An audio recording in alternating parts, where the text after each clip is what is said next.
K-State Culturally is virtual programming centered on celebrating, uplifting, and educating the Wildcat community through the lens of communities of color connected or affiliated with Kansas State University.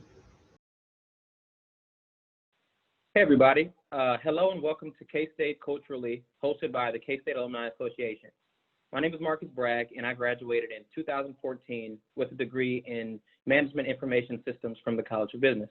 And today I have Tremaine Lindsey with me. So Tremaine, can you go ahead and introduce yourself, please?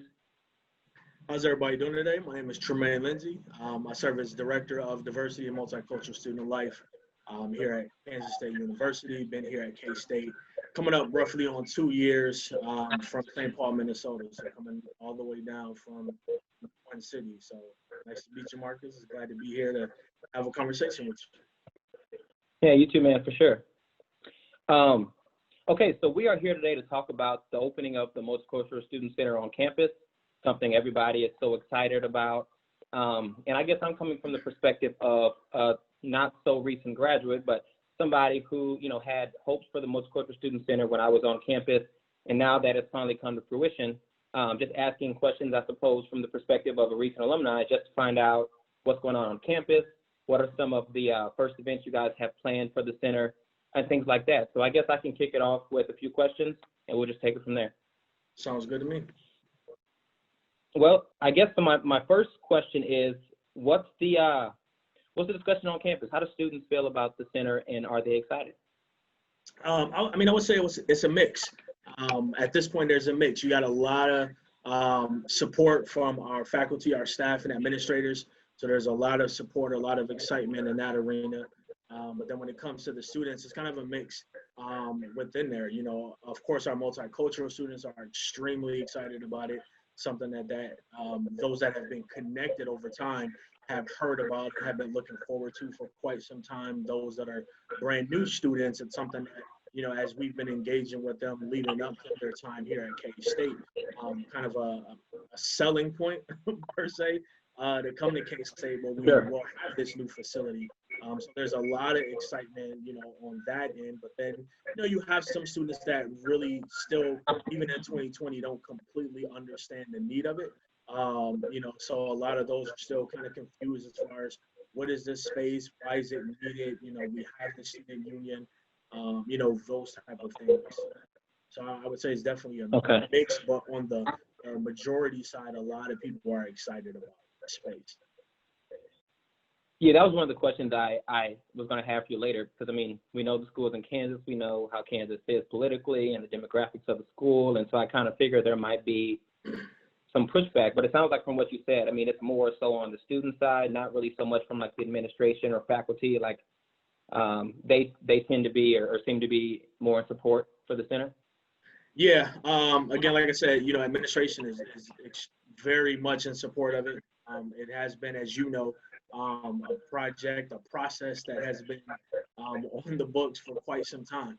And so we have the support on that end, but, again, just some students not fully understanding the need of the space to where you do get a little bit of a pushback. I think what has been helping from my perspective is when we engage other students in these conversations, the fact that the building is privately funded. So for those that don't know, we're doing fundraising to fund this building.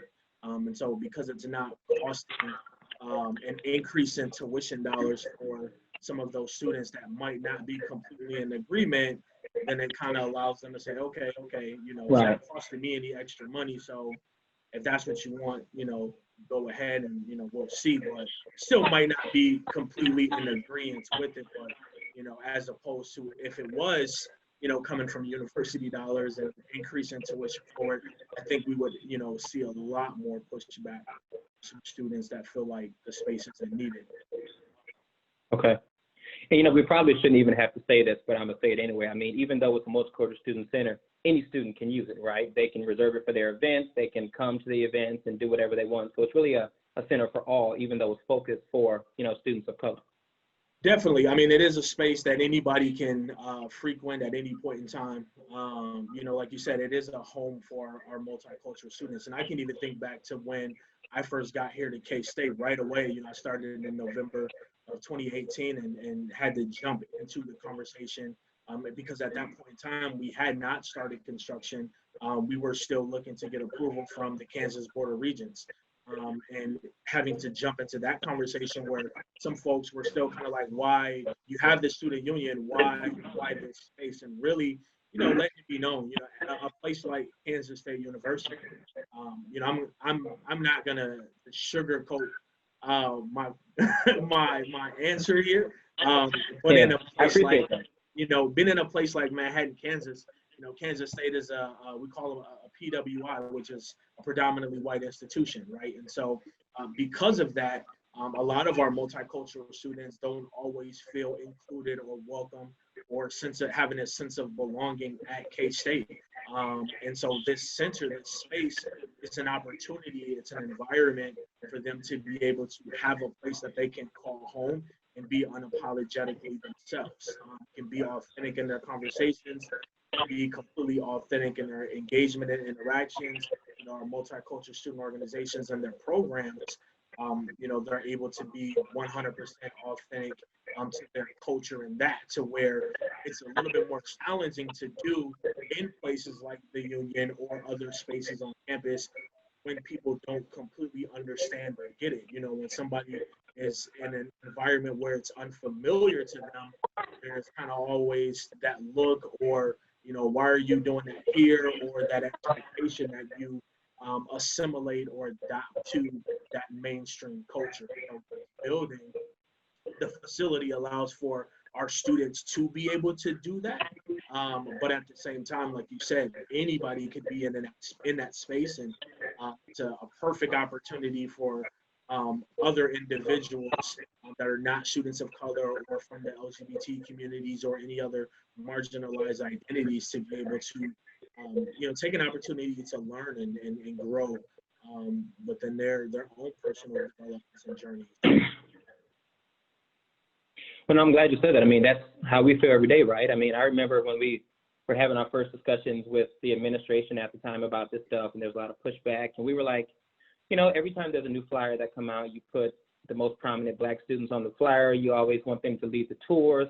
When they were recruiting us 10 years ago, I remember they were just preaching that K-State was this diverse, multicultural paradise, and then you get there and your experience is something totally different. And so it's like, I think somebody told them in a meeting that we had that, you walk through Anderson Hall and there's pictures of these old white men lining the walls. And so students who maybe don't fit that description, I don't know, it's one of the first entrances you get to K-State, and then you see that there's nobody who looks like you on the walls. And I guess we kind of saw that echoed another place on campus. So this is a place for students of color to feel at home and feel like there's investment on campus for them, I think.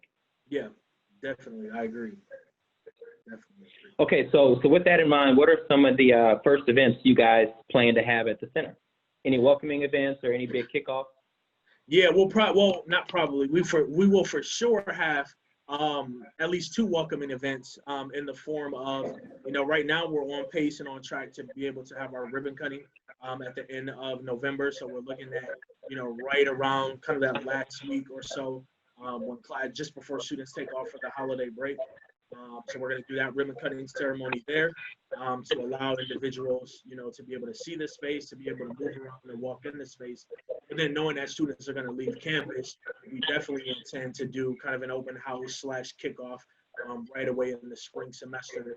Typically, we have our week of welcome programs. And so one of the things since I've been here is really connecting with our Center for Student Involvement and making sure that diversity programs are visible within those week of welcome programs for our multicultural students. We have that spring semester week of welcome. And so one of the things that will happen in there will be an open house / kickoff for the Multicultural Center as well. So that'll be an opportunity for students to be able to come in and not just, I'm in the space, like in November, it's kind of I'm in a space, but now I'm trying to get off campus so I can enjoy my break, right? Whereas now I'm back, so I'm in the space and I can be in the space. I can stay in the space. I can study in here.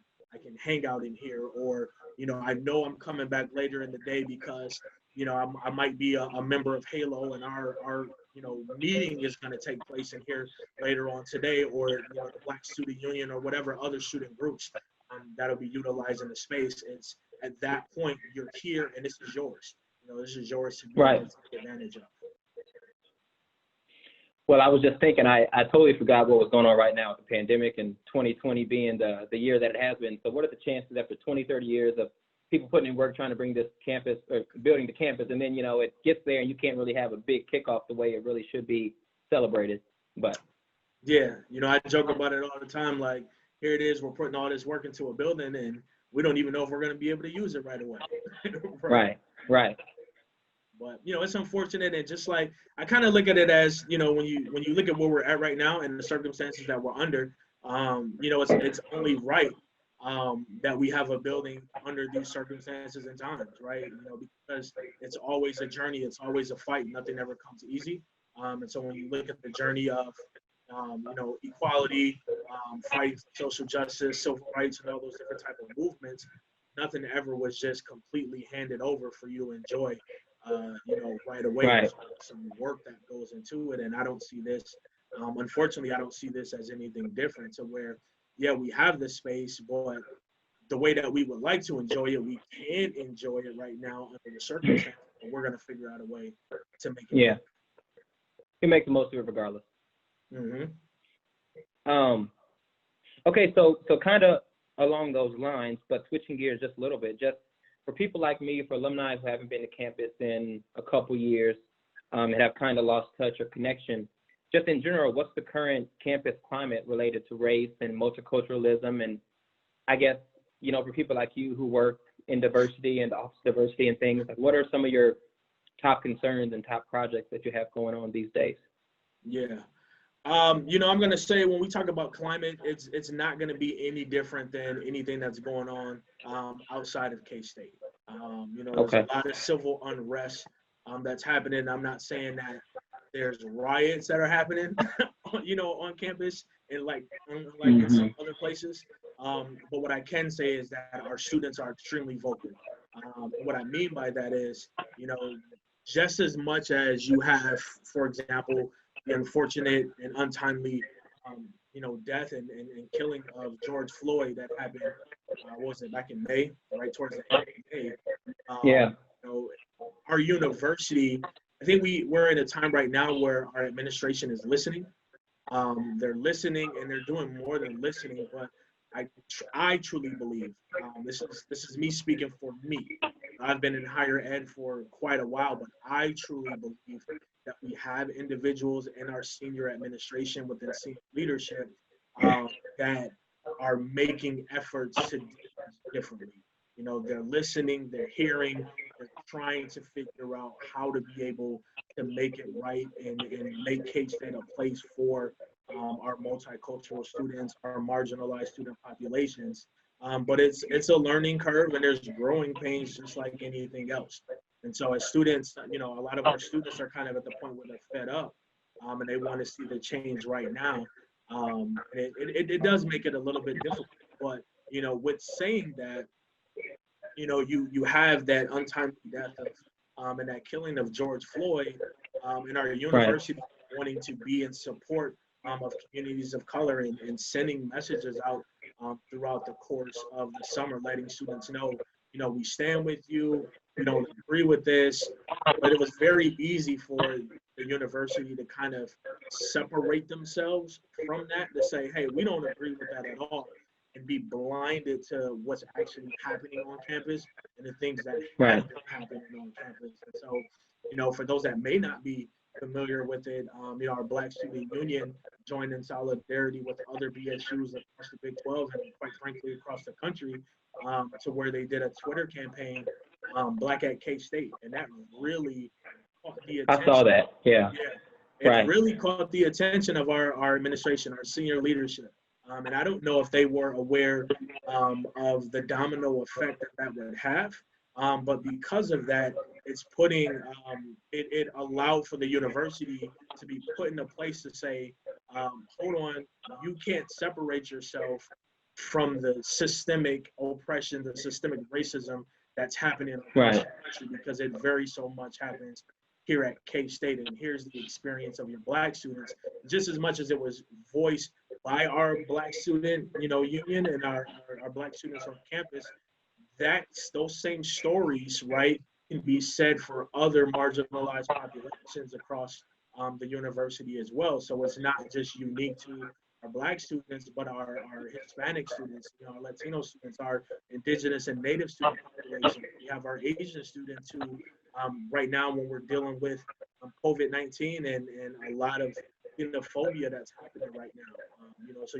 you can't. No, I hadn't even thought about that. Yeah, so you can't, as a university, you can't separate yourself from what's happening, in the world without taking a step back and saying, we contribute to the issues as well. And a lot of our students are experiencing that on campus. And so, again, I think we're in a time where senior leadership is listening and wanting to make the changes because, such as yourself, we have a lot of our student leaders that are being vocal, that are advocating for that. I would say that probably the greatest challenge right now is that we have a lot of voices, a lot of communities vying for their voice to be heard.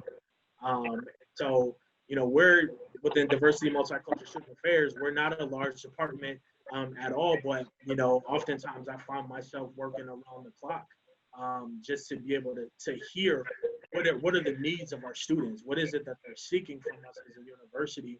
And being able to try to do what I can to meet those needs. But I think, again, right now, the university is in a place, again, not saying that it's perfect, but it's in a position to be able to say, okay, I hear you. We may have heard you before, but we're listening right now, and we want to be able to put some action behind it. But just as much as that's the case, because history oftentimes repeats itself, where you have a situation that happens, a civil unrest that happens within the country, everybody, has their attention and energy devoted to it, and then as time goes on, it simmers down and it goes away, and things go back to business as usual. I don't believe that's the case right now. We got a lot of our student leaders who are really keeping their foot down on the gas to be able to say, we're not going to let up until we see the change, which is good. It's good, it's needed, but then also, trying to work with them to have them understand how do we develop this working relationship, right? Because there's certain things that can be done and certain things that can't be done in this moment. There's certain things that that need to be, attention needs to be devoted to first in order to get to here. We can't just solve it all overnight, right? Right. So it is a process. And so that second part of that question is, what are some priorities right now? Again, it's, for me, my top priority is continuing to do what I can to support our multicultural student communities, to make sure that, I'm doing what I'm able to do to make sure that K-State is a place where they feel like they belong, to be able to create sense of belonging, community for our multicultural students and marginalized populations, but then also engaging with other areas of campus as we look at curriculum reform. What is it that we're working on within the curriculum? Policy review and policy reform, that's huge. That's something that unofficially I had been engaging in various departments, since I got here as, me supporting students, and they're coming to me and saying, hey, we're having some issues with this particular area on campus. These are how they're enforcing their policy on us versus everyone else. And so, that was kind of an early start to saying, I'm sure this isn't the first time you've heard this, but there needs to be a review on policy and how we're practicing and enforcing those policies that are continuously creating barriers and signs of systemic oppression and racism as well. So, for those that may not be aware, one of the things that came out of that Black at K-State Twitter campaign was 11 action items from President Myers, to where certain members from the president's cabinet or senior leadership have been charged within those 11 areas to be able to go forth and do the work. And that's a collaboration between Provost's office, the office of the president, the office of student life, and then everything that falls underneath there. So you have faculty, staff, students all working together in these different areas, these different sectors, to be able to say, okay, what needs to be changed? How can we be better as a university to meet the needs of all of our students? Okay. I'm really glad to hear that. And actually, it led me to one other question. So I remember around the time I was graduating, to probably like 2013, 2014, a big incident happened. I think that was one of the biggest pushes for the Multicultural Student Center and what kind of got a lot of fundraising going on. So there was an incident where we were all, just upset for years that we felt K-State was not working to recruit and retain Black faculty. I mean, kind of the same thing around, the student body too, but also another issue was, hey, we want to be represented on campus. We want to have teachers and faculty and staff who look like us. And, in the midst of all that going on, there was a department in arts and sciences, and it had, 3 African-American faculty, and they all were going to be let go. And that caused a lot of uprising. We were saying, hey, we're always petitioning you to recruit more faculty. We have like less than 1% Black faculty right now, and then you're going to let 3 go. And 3 of 20 is a huge percentage, if there's not a lot on campus. And, there were a lot of protests. There was a lot of meetings and different discussions that were had with the provost and president at the time, and different protests and letters being written to the newspapers in Manhattan, but also newspaper on campus. And I think some of those things kind of helped us, get the fundraising done for the center. So I guess along those lines, I'm kind of wondering what's it like now in terms of recruitment and retention of Black faculty? Have the numbers increased? Is that still an effort that's ongoing on campus, or what's the status of that? Yeah, I'm gonna be honest with you and say that those numbers, from my perspective, what I've seen in my short time, have been stagnant.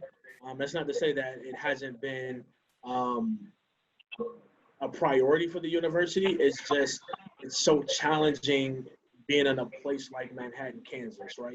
And so what I mean by that is you do get, Black faculty and staff that'll join the university, but just as much as you get them, you have folks that will leave, right? And so haven't been able to be in a position to where we've been able to recruit and then retain folks. And I think that that's a challenge that's much larger than K-State as well.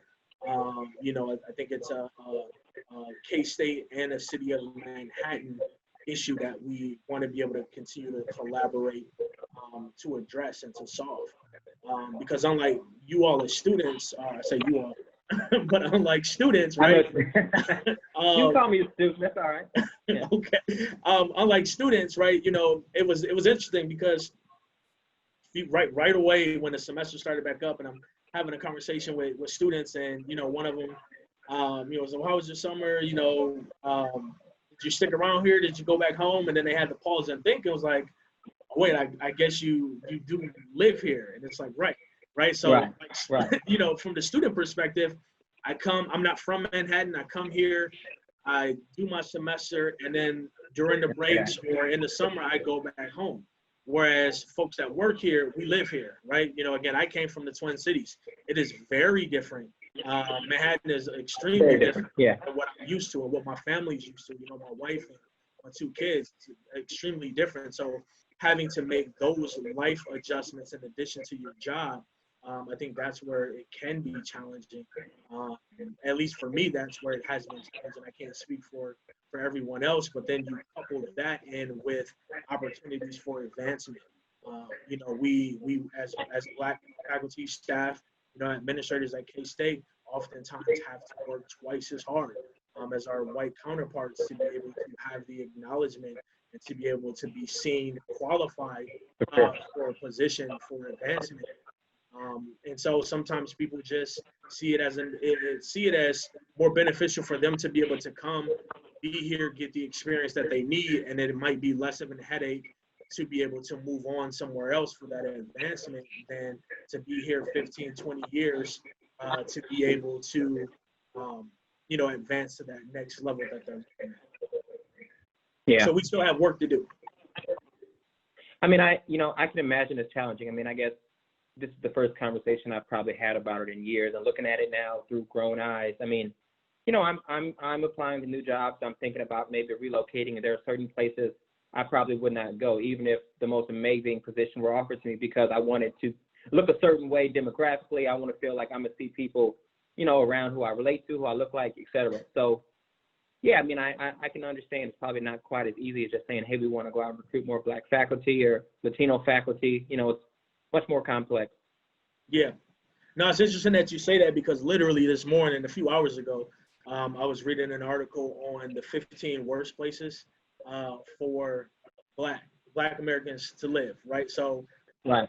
oftentimes, no one else really has to do that type of research. It's like, you know, well, how many Black people are there?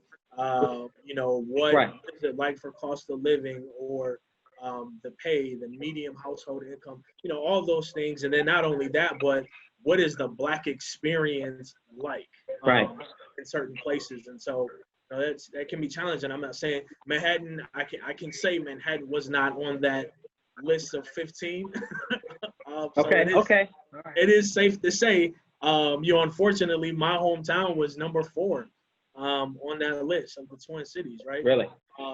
But those are things that, you know, people don't realize are part of that conversation. Like, it's not as simple as, here's a great employment opportunity, I'm going to jump at it and move there. I have to look at not only the employment opportunity, what are opportunities for advancement while I'm there, but then also what are the living conditions like for being a Black family, a Black man or a Black woman when going to certain places. Yeah, I mean, you mentioned you had kids, so I mean, what's your kids' experience going to be like in school? Are they going to get the cultural experience maybe that you want them to have, you know, to help them form certain? Yeah, so I can imagine. You're right. There's a lot more that goes into it. Yep. You know, but like I said, it's one of those things that it is a priority. We're working at it. It's a part of our our university-wide diversity plan for workforce development for you know, employees of color. So that continues to be a part of the conversation to be looked at. Okay. Well, you know, I think I have one last question, just about how, you know, I as an alumni or how other recent alumni can help out. So you mentioned the center was totally privately funded. I mean, is all the funding taken care of, or can people donate, or are there other ways in which people can help out the center, or just help out, you know, students of color on campus by donating to other groups or helping out in some other way? Yeah, I mean, there's a lot of ways. I mean, we're always in need of money. So as alumni, to answer your question, you know, we are still raising funds. It's kind of like we got this building, and we're still, you're buying something as you're still trying to get the money for it, right? And so what I can say is we have all the funds needed to complete the building. But you know, you can't just have an empty building, right? And so we are still in the fundraising stage, and we're raising money as we go, because we understand that it is a need for our students, and we want to be able to you know, fit their needs, but at the same time, you know, there are financial resources that we still have to come across. You know, as you talk about technology, furniture, and you know, just supports for the building and even the programs. And so if there's individuals that want to give you know, to the building fund, I sound like a old church. I know, like your church. The building fund. We gotta go with $10,000 this month. Right, but if you want to be able to give to it, you know, we're still accepting those opportunities. We still have those opportunities available. There are still spaces within the building that, you know, alum or anyone else that's a friend of K-State can contribute towards there. But then specifically, a lot of our students, the two other areas that I would say are equally as important is financial resources for our multicultural student organizations and the programs to be able to support the great work that they continue to do.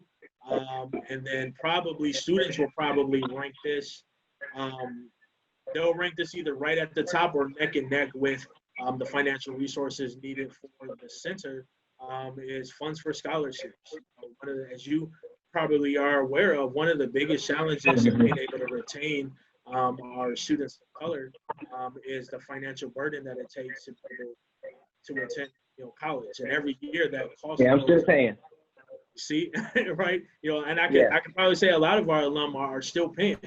And so we are always looking for opportunities to be able to financially support our students with scholarships, because what that does is, you know, as you have experienced, the more financial resources that a student has, the less time that they have to work, right? The less amount of energy that they have to put into working to be able to pay for school, which then means they can devote more time in the classroom.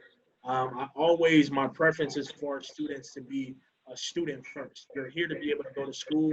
I want your priority to be able to go to class, to be focused on getting your education, making the grades that you need, gaining the experience in that arena to then help you get to that mark of, you know, graduation on degree completion.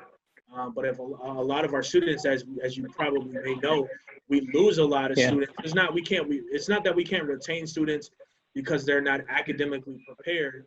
It's just we have a difficult time retaining students, and this is not even just at K-State. This is across the board with higher education. We have a difficult time retaining students because the financial burden is significant for a lot of our students and their families. A lot of students go into debt trying to attain an education. A lot of students that refuse to go into debt and say, well, I'm just not, it doesn't make sense for me to take out another $20,000 loan to be able to pay. So, you know, I would like to be able to continue to find resources and build resources for need-based scholarships for our students. And you're then absolutely aside, right. I mean, go ahead. I was going to say it blew my mind when I got to K-State and I realized quite a lot of people, you know, people I became friends with, I mean, they were sending money home back to their families. I mean, I was working and struggling to pay rent and things, but that was nothing in comparison to people, you know, using their refund check to send money back home to their mom to help take care of the siblings. Or, I mean, it just puts such a burden on students of color. And yeah, I mean, the finances are probably one of the biggest hurdles to get over. And I mean, that's probably a hurdle that people of color probably have so much more than everybody else.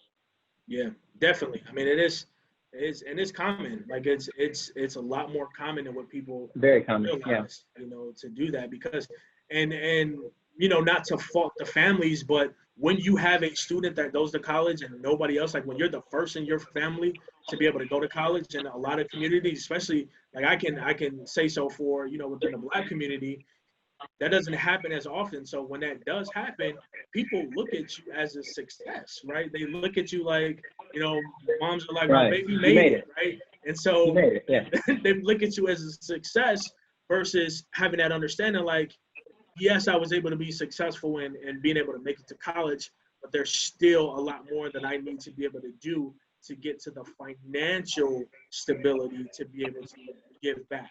But you know, any person in their right mind sees the sacrifices that our families make for us to be able to get to that point to go to college. So what we feel like I have to, any extra dollar that I have, any extra dime that I have to give that back to continue to support the people that made sacrifices for me to be able to get there. So it's going to be huge. And then I would say that other part that's not financial when you talk about what an alum can do. If you have the ability to give back with your time, you know, if you don't have the financial means to be able to do it, give back with your time. You know, I want to give kudos to Dr. Elmore over in the Alumni Association of really doing a great job of keeping our alum connected and engaged to our students, because you have people such as yourself that I've graduated, I've moved on, I'm working in my career, and I can be able to give back and implant some wisdom to students that are currently there. Here's what I struggle with, and I wish somebody would have told me.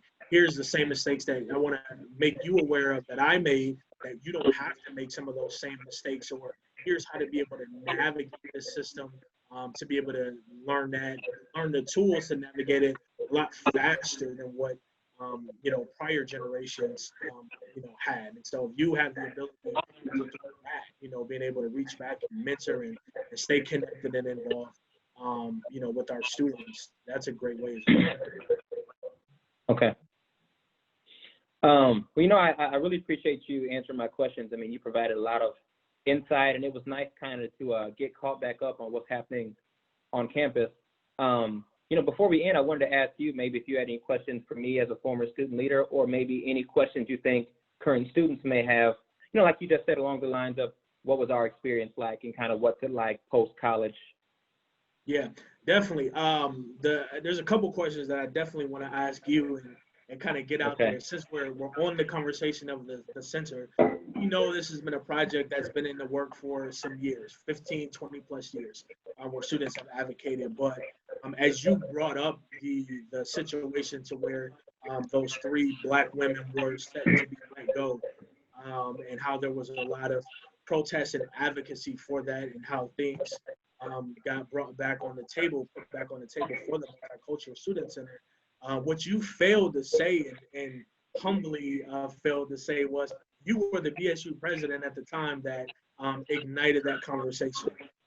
So, you know, I look at it as not saying that the center is here because of you, but because of your efforts and advocacy for not just students and not just BSU, but for the campus as a whole. You know, you really push the agenda of bringing this project back on the table to get it to where we are now. What was your vision for the center? You know, I can say, here's what we intend and plan to do, but as a former student who fought for this, what did you envision, you know, for this space?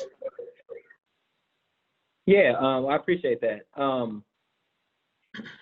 You know, it was, you know, something we talked about for a very long time. So I don't know what the situation is like now, but at the time, this was before the union was renovated.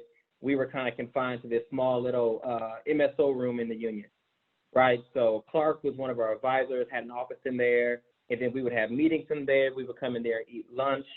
You know, it just was like a safe space for all the MSO organizations, for all the MPHC fraternities and sororities. But I mean, it was just not adequate for what we needed. I mean, we were always fighting for space in the union. I don't know, I felt like we had a very hard time reserving meeting space. It was like much more difficult than it needed to be. And I think maybe we did more programming because the programming was, in my opinion, one of the most important aspects for the Black students on campus. So I think we did a whole lot of programming, and because of that, we were always fighting for space. So probably the biggest thing for me was, I mean, we thought the Multicultural Student Center would be great for us to have a dedicated space for us and all the programming that we do. I mean, we wanted to bring more Black students in. I mean, I think at the time there probably were 950 Black students on, at least in Manhattan, at the Manhattan campus. But I think probably only maybe 150 or 200 or so were really engaged and constantly involved in the programming and events that we threw. So we wanted a space to bring in more and more Black students. And if we were fighting for space, you know, beforehand, we knew that if we wanted to bring in even more people, we would have even more of an issue. So, yeah, it really was going to be a place for us to do programming, but also just, I want to reiterate, a safe space for Black students, right? Like, I mean, Manhattan was a very white place, and I'm sure it still is.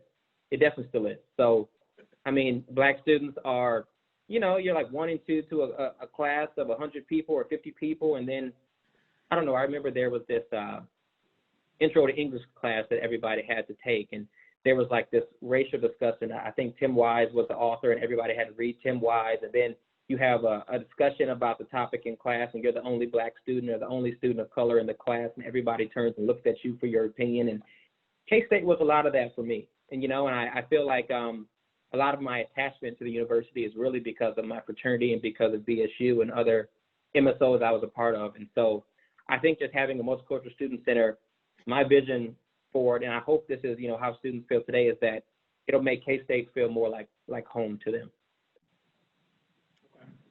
No, that's good. I mean, that's definitely been, I'm glad to be able, again, for me, not having that long-standing connection to K-State, only having been here roughly 2 years, that's very much the vision that I have, to where this is a home for, you know, our students of color and multicultural students at K-State, because as you mentioned, being one of either one of the only or one of a handful of students of color in your classes, I mean, that hasn't changed much at all from the time that you graduated. Right. So a lot of our students still have that same experience. And we talk about, you know, early on in this conversation, where the space is a place where they can be unapologetically themselves. That's the need, right? I'm in class, or I walk around campus, or I'm in the union, and oftentimes I have to be able to learn how to navigate a world that's not my everyday way of being. I want to be able to be in a place on campus where I can just come sit down. If you think about like when you get home after a long day of work, Right, and relax. just you take your shoes off and you just kind of relax. Right. You need to be able to sit there to remember who it is that you are. And I hope that we can make this center that space for our students. Um, the other Yeah. question that I have for you is, just being an alum, what advice would you give to being not just an alum, but an alum that was extremely active, a former Black Student Union president, extremely involved in advocacy and activism and things like that while you were on campus. What advice would you give back right now to our current MSO leaders? Yeah, I think that's a big one. I talk to my close friend Anita about this all the time, who is also a BSU president, and we both feel like our involvement in all these organizations. I mean, I think a lot of times when you're a student and you're involved, you think it's just what you're supposed to do, but you don't think about the benefits and everything that you're learning in the process. I feel like I got my first job out of college, and maybe some things that my peers were struggling with, like we had to give like new hire presentations and had to organize events and things. And I had done that stuff 20, 30 times at K-State. So it was a cakewalk, things that I knew how to do. I didn't have to learn new skills, because being a part of all these organizations in school taught me that. And it's a lot of work. It takes a lot of time out of your schedule. They probably see a lot of their peers who are not as involved with a lot more free time and they're kicking it, but it's definitely worth it in the end. I mean, just in terms of skills that you acquire, but also it helps you get a job. I mean, I don't know, recruiters would tell you who I talk to now, if they are looking to hire somebody fresh out of college, 2 people with a 3.5, the person who was very involved and managed to keep those grades while being involved and while showing compassion and giving back. I mean, those things are probably much more competitive. So in terms of what, not only being, skills that you acquire, it's also just good for your resume too. So, I mean, yes, definitely worth it. Hang in there. It's a lot of time, a lot of effort, but definitely worth it. Would you do anything differently? Oh, yeah. Yeah, probably my biggest regret, and I think you asked me what would I recommend or what would my suggestion be. I wish I had studied abroad.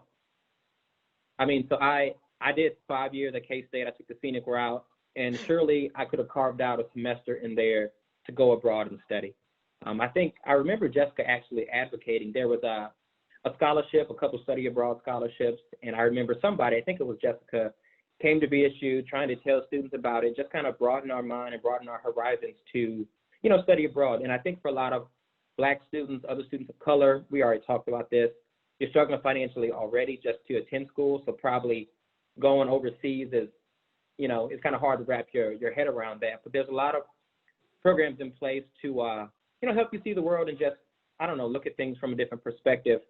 And I think maybe taking even a semester off from involvement in MSOs just to focus on me and to get a new experience, that's probably one of my few regrets from K-State. So I would definitely recommend that to a current student, because that's definitely something that I wish I would have done.